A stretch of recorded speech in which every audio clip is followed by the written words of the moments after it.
Hi, I'm Jennifer Quick with Soul Clarity Coaching. I just got off a call on Zoom and we had one of the best conversations. And so I took the conversation and I broke it down and clipped it up to make it more condensed. And I wanted to share it with everybody because you might find it fascinating too. So, what did we talk about? We went across a whole bunch of different spectrums. We talked about relationships and relationship dynamics. We talked about why souls choose the people that we do. We touched on that. We talked about the different generations and how they're affecting the evolution that we're going through. And there's a lot of hope. We talked about the hope for the future and what the newest generations are bringing forward. We talked about how exciting these times are, because I'm really excited about right now because we're evolving. Anyhow, we talked about men's and women's roles, and particularly the masculine and feminine energy and how it flows.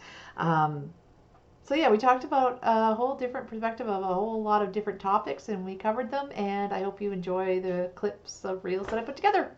Anyhow, leave your comment if you like my channel. Subscribe to my channel. Like this video, share this video, leave a comment. Love to hear from you. Reach out and talk to me. Love you all. Enjoy the video.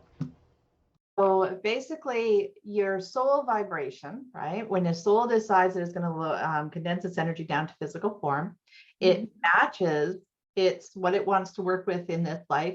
It's so the vibration basically that it's holding will match your genetic choice. Okay. Okay. Then how your life unfolds after that will activate different things. And so there's a lot of different things that come into play as to why you choose particular people.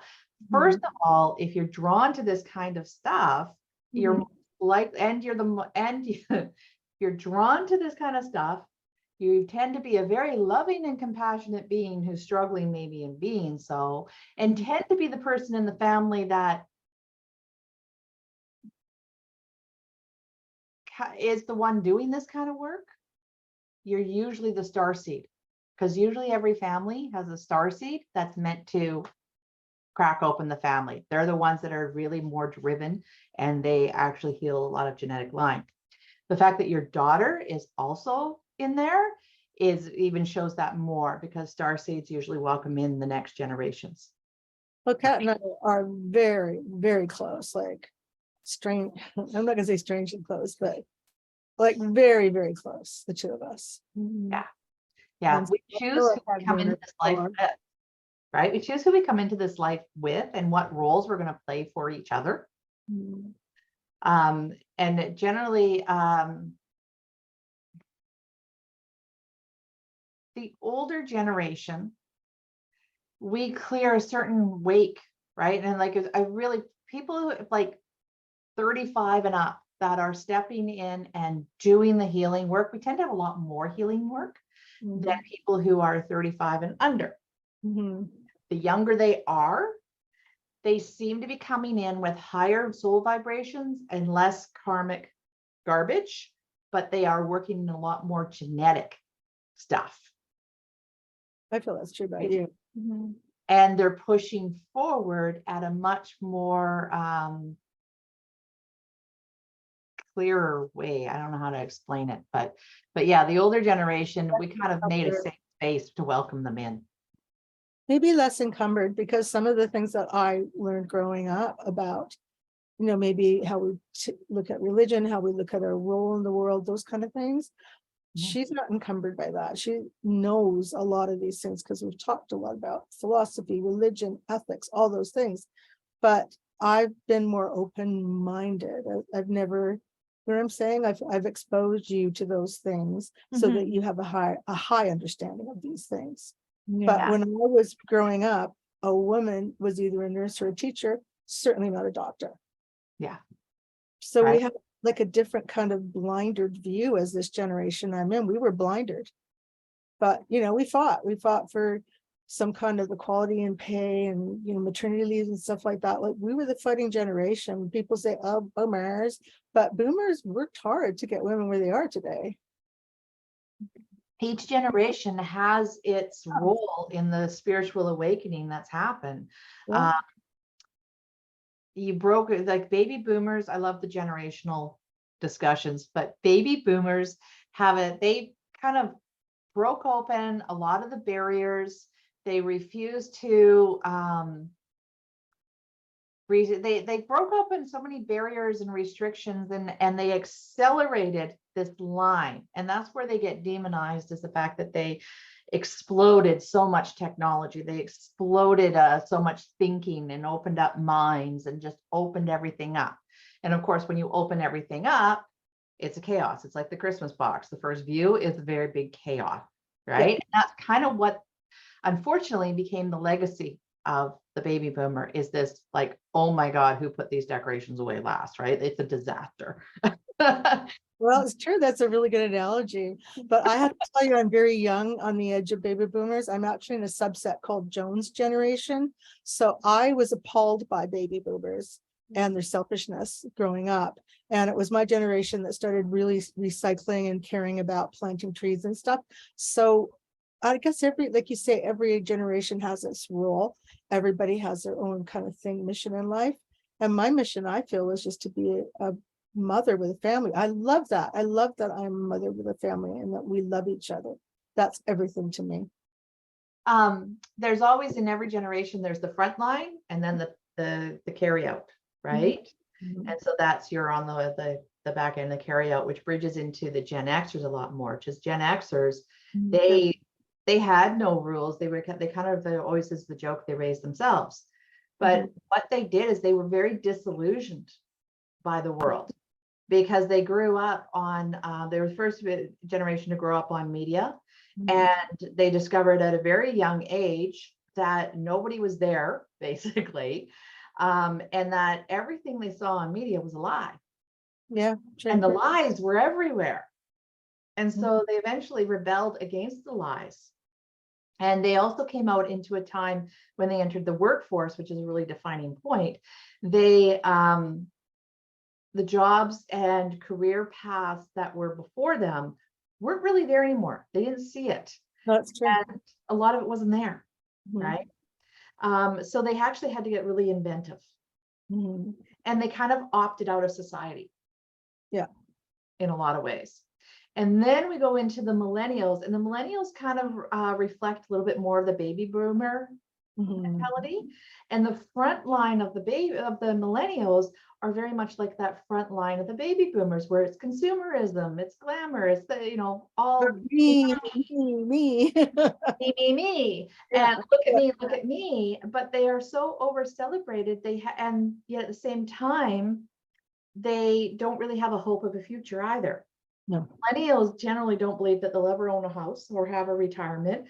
Like, it's only now, and it's only your popularity that will give you any security. Wow, that's a sad world to live in. It is really sad to live in, but that is what's out there right now. And it is still the driving point behind consumerism. But then you get this another generation Y coming up, and I have a lot of hope for them. I do, because they have been so over celebrated, over consumed, and institutionalized and drugged that there's going to be, and it's starting to happen already, there's going to be, the front wave of them is going to opt out. And they're already starting to. They're the opt out of the generation, right? The second half of them, which is is it being more identified as another group again? I think some people call them, what do they call the young ones now? I can't. Oh, the I generation. The I generation, or something like that.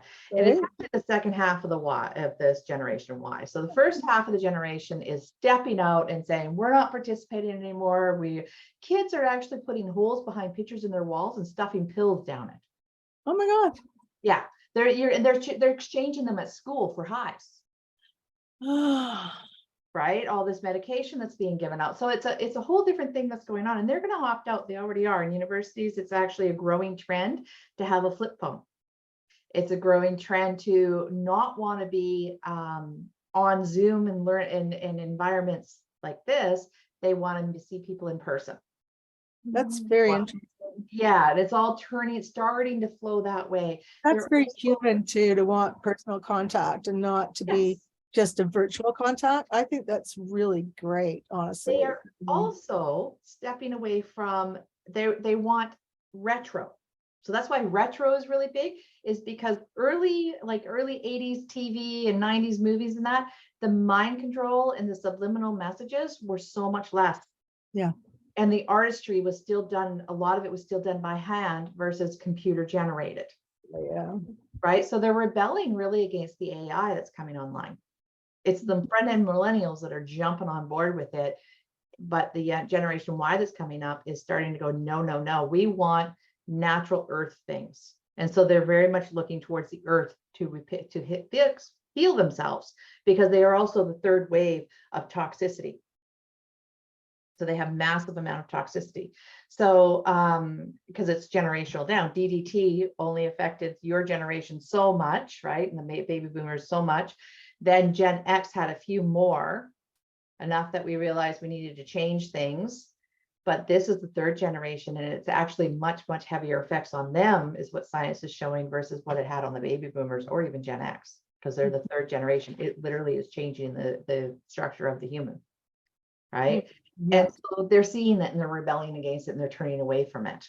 I still don't know what the next half, what they're going to, it's still undefined, I think, for what they're going to shape.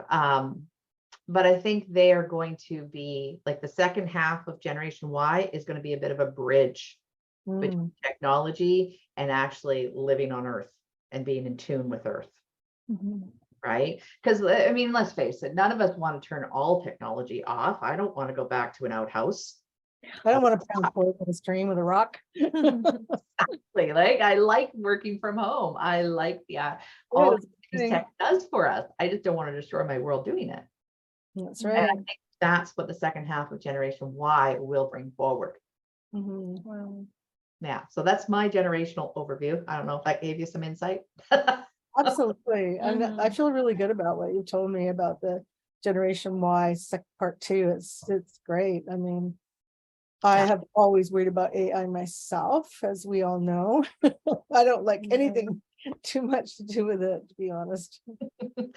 It's what was I just going to say?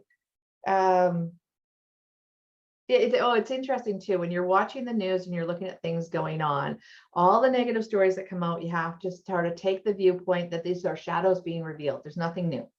Yeah. Political corruption, child trafficking, education failures, financial failure, nothing of this is new. We know it's all just, we've been denying it. So all of that is coming to the forefront. So it's a good thing. As horrible as it is to see, it's a good thing, because now we can't ignore it. The masses can't ignore it. It has to be dealt with. Right. Also, the racism that people record on their phones and send in to, that they post online, where a racist person might hurt another innocent person. It's because of their race. I mean, those kind of things are being revealed. Like when George Foreman had somebody stand on his neck, that was crazy. There's so many truths that are coming out, shadows and everything else. And every shadow has a deeper shadow and a deeper shadow and a deeper shadow. Right. So it's very deep how it runs, but it is unraveling. So that's a good thing. And there are new things coming into play. The other thing is, when you look at a generation, 80% of the people follow. Right. So at any point in time, you look at what's going on in the masses, 80% of them are just following. They have no thoughts. They're not really identifying anything. They're just following. So then you look at 20% that are actually going, I'm questioning what's happening. Then you've got about 5% that go, we should do something about it. And then you got about 1% of that generation that actually steps up and makes change. Yeah, that's probably about right. Yeah. Yeah. So it only takes 1% to shift an entire direction. Wow. Yeah. That's just so important to know. That gives everybody hope, really, doesn't it, Kat? It's really inspiring. So if you go and you walk on walk on your local campus, UBC campus, and you look and you still see so many kids that are on their iPhones, majority will still be on their iPhones. But if you look around, you will notice a good up to 20% are not on their phones. They're interacting. They're looking at you in the eye. I find a lot of young people too are really excited when they can talk to somebody real. And so they don't care how old you are. They just That's true. it. and you don't know where you'll find it. I remember just recently, my girlfriend and I went to Home Depot, and the guys that helped me with my furniture out to my car and loaded it for me, sitting there chatting as he's filling out all the paperwork and, waiting for it to come out and everything else. We're just chatting and that type of thing. We ended up visiting for like over an hour in the parking lot because he was just like so happy to have somebody to talk real and talk life and all this type of stuff. It was fun. And he was only in his early 20s. He was in university for business. They were both business majors. Wow. But like young people are like that. They want a different world, and they're going to make a different world. I think it's trying. Yeah. This girl's trying. You're not alone. There's Yeah. This girl out goes there. out to pick up garbage from the street and joins tree planting groups and stuff. Well, she did it with me too, so now she's doing it on her own. So yay, Kat, you go, girl. Yeah. It's really inspiring, and to be reminded of all of that, because Yeah, it's it's not hopeless. No, not at all. There's a lot of hope. Going on. More hopeful now than it actually has been in the last 30 years. I think you're right. Yeah. Right. So, and it was interesting. And I've run across this before, and people will talk to me like, about this. When I went through my teens, I went through a number of health issues and so different challenges, and as everybody does, but what it revealed to me was how much lies there were out there, how much corruption was out there. And then even in the early days of my career, I saw so much corruption and people paying each other off. I mean, in one point of view, it's funny, people always think that I'm really positive and my husband's rather negative, and it's actually the reverse. I'm much more pessimistic about how things run. I expect people to try and rip me off. I'm expecting them to do, paying people off. Like the whole reason that development's going in there now versus 10 years ago when it had a better plan is all because of somebody paid somebody off. I'm convinced of it. It's money laundering. I see the bankruptcies. They've been through I think they're on their 11th owner now. Bankruptcy every time. Like, give me a break. It's not real. That's money laundering. But so I have that view. So when people actually are really do things really kind and everything, I tend to be like, oh, well, I met somebody cool, right? Like I see Surprise. the minority and I'm happy to meet them. But my husband actually has a higher expectation of all people. So he's always disappointed when he sees this stuff. Yeah. It's always a different way of looking at it. But in the last so I went through high school and in my early 20s and everything, and I really developed this view that everybody is, like the corruption was so obvious to me. The food, how bad our food is for us, and how many people don't know how to eat. And then raising my kids through the education system. Oh my God, it was horrible because I saw how corrupt this all was. I saw what they were doing, and then I felt helpless because every time I brought anything up, everybody ignored me. Right? And everybody refused to see it. And they refused to make any changes to make anything better, no matter what I did. So I felt really helpless. And then when COVID hit, and then there was this greater awakening, people started questioning stuff. It was like, wow, I finally feel less alone. People are finally starting to dial in that our food actually affects us. The quality of our food has a drastic impact on our bodies, how we feel in the world every day. Right? Like they just started looking and seeing the shadows. And so it's quite an exciting time, really. So there's my take. People had to stop, and then when they stop, they can amuse themselves for a while, and then they have to think. And that's the part where it's like becomes uncomfortable and think, wow, why is this happening? Why do I feel unwell after I ate that meal? I should feel good, or whatever it may be that they're thinking about. But when you are running from, pillar to post, and you're just making it through every day, you don't have time to think. You don't have time to see around you. No. And so that's what I feel. People had the time to wake up. It's beautiful. Yeah, it's true. And it's still going on. And people even more. I mean, the gaslighting that is going on is incredible. Like they tell me that down in the States, the Biden created 1 million new jobs this last year. Mhm. Then why, when you drive through the states, why are so many towns empty? Look at our own town. We drive around in the local neighborhood and look at how many businesses have gone under. Yeah. Right? You're telling me that there's a million more jobs, but I'm seeing empty stores everywhere? That doesn't add up. No, it doesn't add up, does it? And reality is not adding up to the what we're being told. It's gaslighting. Mhm. So people are finally seeing it. I Mhm. love it. It's great. Well, I think the other shift I noticed is that we started thinking like a village again, where, we would check on our neighbors. We would make chicken soup and take it to our neighbors. We would be like offering to help each other. And that was something that during COVID, we were worried for each other. We cared about each other. And that Yeah. made a difference in the way people acted towards each other. And I think that was a positive thing to come out of COVID. If you could say something came out good out of it, right? We grew up. There is a lot of polarization between two people too, because I see a lot of families are still very, very broken. And Yes. it's a lot of families that have turned against each other. And it's just the stories that people experience. It's horrible. Now, my Yeah. own personal experience, I'm like you, my neighborhood has never been closer. Right? We all have the same viewpoints. We're all on the same page. We're all doing the similar things. Like, we are closer than we've ever been. And it's Mhm. lovely. I'm so happy with where I live now. Whereas we didn't have that connection before. Mhm. But we were meant to be social. We were meant to act like a tribe and to, embrace our tribe, and then as a tribe, embrace other tribes. And I think that, as a woman, I've always understood that, how important that was. But I think that in my generation, men were more like, let's get rid of the competition. Let's undercut whoever's trying to snapping at our heels. Let's be the stand up, last person standing. And I've always felt women were a bit different than that way, that they actually wanted to make it right for everybody, to share with everybody, so they're not just grabbing everything for themselves. But that's obviously, maybe that's just my woman's opinion.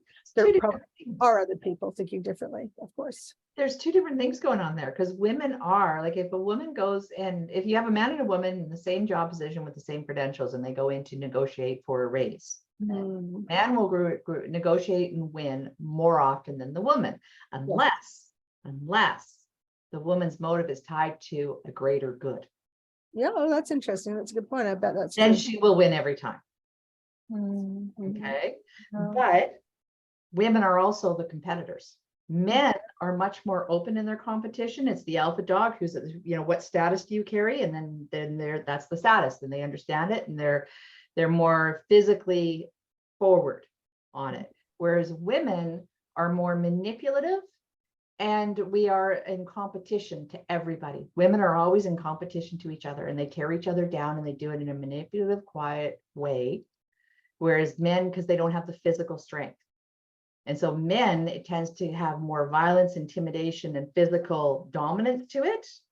But women, it's more subtle, manipulative, and controlling, and that, and it We've seen plays that. out in so many relationships.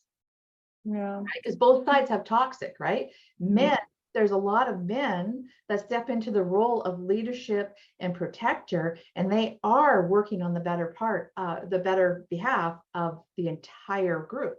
Yes, that is true. Right. And when they step into the divine masculine energy and they step into that leadership role, amazing things happen. Mhm.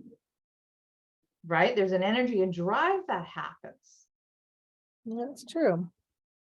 Right. So it's about both learning to be in their power, and then also, it's not a black and white biological thing, because everybody has both energies in it. There are times when a woman is in her masculine, and there's a time that she's in her feminine, and the same as men are being their masculine and men in their feminine. And that's where it's not been accepted. Women are getting more acceptance and being in our masculine energy, but we're struggling and going into our feminine energy because we're bringing that masculine into the home. Mm.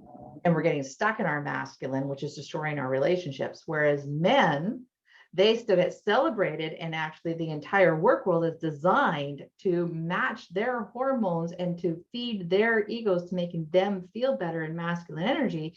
But then they move to a toxic masculine because they're not recouping and going in and replenishing their feminine energy. So then they go into the wounded masculine and they become whiny little children that aren't up there in the home.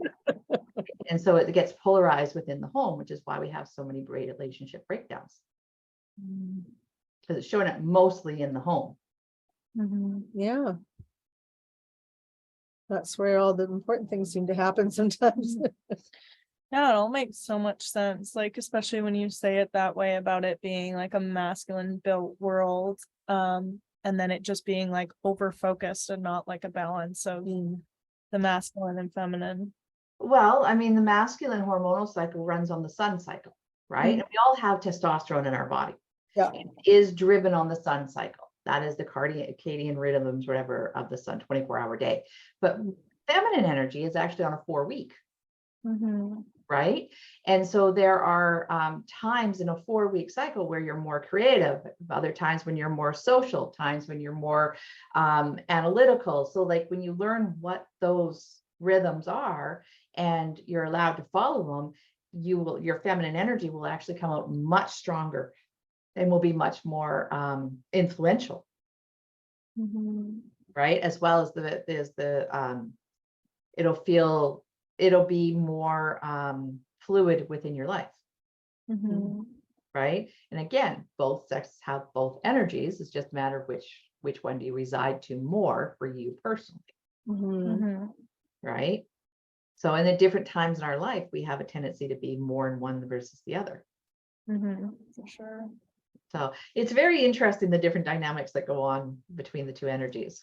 It is true. Yeah. It comes down to that old saying that was over Apollo's temple at Delphi that said, know yourself. Like, you got to know yourself to understand this. You got to know and identify what you're feeling. For women, I think it's more subtle. And I think women have to have some intuition before they have an understanding. And that's hard for some people, but. So intuition is a feminine thing.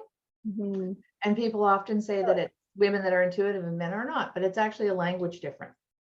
Yeah, I So find masculine and dad is more intuitive. He's very intuitive. Masculine energy it's a gut feeling, right? I know that's the right way to go. Yeah. And there's that. Whereas women are like, well, I kind of feel that this isn't right. My intuition is doing this, like there's this almost a question to it, the softness. And that's because if you come at somebody with an absolute point of view, it's harder for them to receive. So women are always trying to bridge relationships. The feminine energy is always bridging relationships, so it uses softer language. Yeah, true. So its intuition is always presented on a softer side. Where men's intuition is nope, this is just the way it's going to be because that's the decision I've made. Yeah, it's all linguistic based, it's language based for sure. But there's a language of emotions too. And there's a lot of communication that takes place without words. And then how we label emotions can be highly individual too. Like I can tell you if I have a migraine that I have a 10 out of 10 pain in my head. Whereas the person next to me sitting with a toe, a broken toe will say it's a 10 out of 10. And like, who's to say which is the 10 out of 10 that is a 10, like I'm just saying a lot of things are idiosyncratic. It's all relative to your own experience. True that, yeah. Right? Yeah. So you can only rate the difference between your experience in one moment to your experience in the next moment. You cannot rate the value of something from my experience to your experience. That's right. Exactly. That's exactly right. It's all relative. It's relative. Yeah. Well, this has been fun, ladies. And so we were it was a real pleasure meeting you, and it was such an interesting talk. Thank you for taking this time with us. We really both appreciate it so much. I enjoyed it. I always love sharing this kind of stuff. It's fun. All right. Thank you, ladies. Lovely to meet you. Bye-bye now. Bye. Bye.